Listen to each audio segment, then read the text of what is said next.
Okay, Geoff, let's go to Atlanta at San Francisco. Total in the DK Sportsbook right now, 46. What are you doing? Going to go over on this one as well. I mean, when you get San Francisco at home with that nice, cool, crisp, but not too, offensive weather, Kyle Shanahan's offense just tends to click.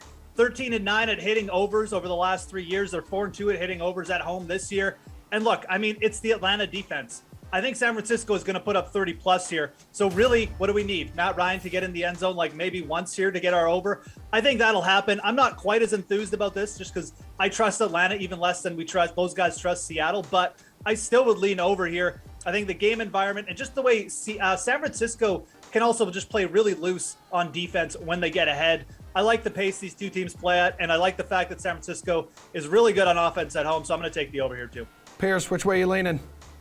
I'll go with the under. I don't trust either one of these offenses. They have playmakers. They're fun to watch at times, but given the playmakers that they have, they do not produce at the manner you would expect them to. And they're actually kind of similar. You look at Debo versus Cordero Patterson. You've got Kyle Pitts versus George Kittle. And then you've got two below-average quarterbacks in Jimmy Garoppolo and Matt Ryan. Both the offensive lines are probably the biggest problem.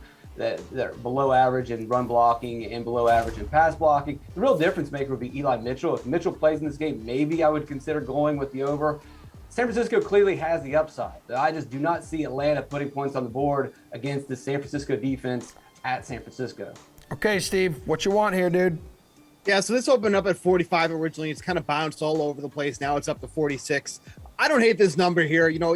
You look at what Atlanta did last week against the Carolina Panthers. That team is an absolute disaster, all right, first and foremost. But they were able to score almost 30 points against a pretty strong secondary. I'm not saying the Falcons are going to do this every week, but I think it's fair to say that they have a softer matchup against this 49ers team who were down their top two corners last week. Bengals didn't want to throw the ball for whatever reason, but that's where it was. So are those guys going to be healthy coming into this game? So we got to keep an eye on that one there, but I think it's fair to say this one can go over here. Obviously, they can't stop George Kittle. Nobody can stop George Kittle at this point. That's the security blanket for Jimmy Garoppolo, and the way he gets downfield, he's just making plays there. So this injury is on both sides, but I feel like the over in this spot.